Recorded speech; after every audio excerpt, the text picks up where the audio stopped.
പറ്റി ഞാൻ അന്വേഷിച്ചു. നമ്മൾ വിചാരിച്ച പോലെയല്ല, ഇതിൽ ചെറിയ കുട്ടികളെ വരെ പെട്ടിട്ടിരിക്കുന്ന ടൈമാണിത്. പിന്നെ ആ സ്ഥലത്തിനെ കുറിച്ച് പറയുകയാണെങ്കിൽ അധികം ആരും പോകും വരവൊന്നും ഇല്ലാത്ത സ്ഥലമാണിത്. ഇതിൽ മെയിനായിട്ടുള്ള പരിപാടി പറഞ്ഞാൽ അവരെപ്പോഴും ചെറിയ ചെക്കന്മാരിനെ വെച്ചിട്ടാണ് ഈ പരിപാടിയൊക്കെ ചെയ്തതാണ്. പിന്നെ ആർക്കും ഡൗട്ട് അടിക്കാണ്ടിരിക്കാൻ വേണ്ടി കിട്ടിയ സാധനങ്ങളൊക്കെ ഇവർ പല ഭാഗത്തായിട്ടാണ് വെക്കുന്നത്. ഇതിന് പിന്നെ ഇറങ്ങിക്കഴിഞ്ഞ് പറഞ്ഞാൽ കയ്യോടെ തന്നെ എല്ലാം നിർത്തിക്കൊള്ളണം.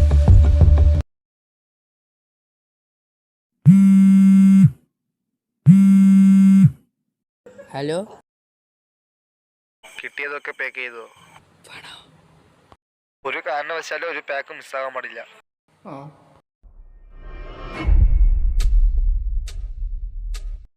ഇത് പുറത്തറിഞ്ഞു കഴിഞ്ഞാൽ പ്രശ്നമാണ്. ഒരു മിനിറ്റ്.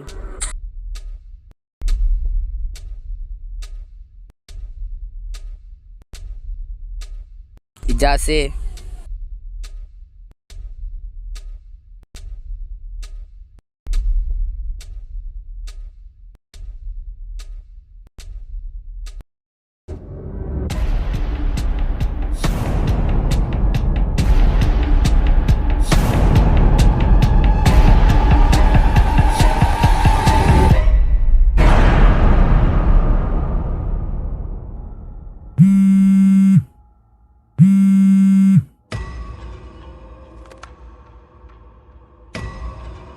ഹലോ, നിന്റെ കൂടെ ഉള്ളവന്മാരൊക്കെ അവിടെ, അവരൊന്ന് വിളിച്ചിട്ട് കിട്ടണമല്ലോ.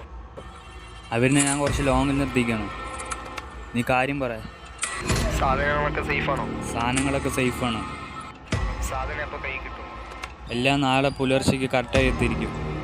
അതിന് പറഞ്ഞ സാധനം പോയിട്ട് വേണ്ടേ?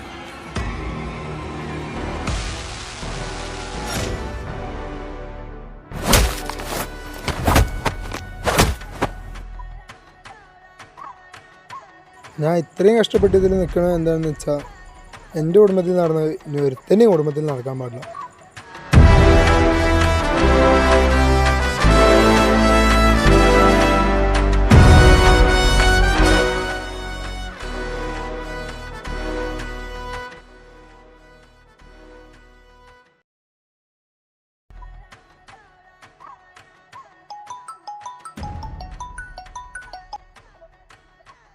പോയ കാര്യം എന്തായി?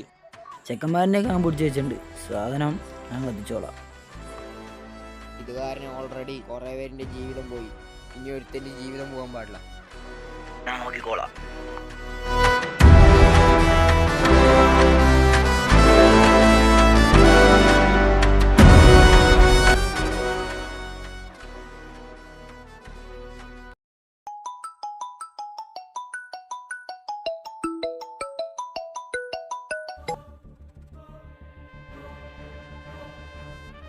സുലൈമാനെ, നിന്നെക്കൊണ്ട് ഞാൻ പലതവണ പറഞ്ഞിട്ടുണ്ട് എൻ്റെ കാര്യങ്ങളൊന്നും കയറി ഇടപെടരുതെന്ന്. ചോരത്തിളപ്പിൽ നീ ഓരോന്ന് കാട്ടിക്കൂട്ടുമ്പോൾ കുടുംബത്തെ കൂടി ആലോചിക്കേണ്ട സുലൈമാനെ. നീ ഇപ്പം കാട്ടിയതുകൊണ്ട് എനിക്കുണ്ടായ നഷ്ടം, ആ നഷ്ടത്തിനുള്ള പ്രതിഫലം നിനക്ക് തന്നിട്ടുണ്ട് സുലൈമാനെ.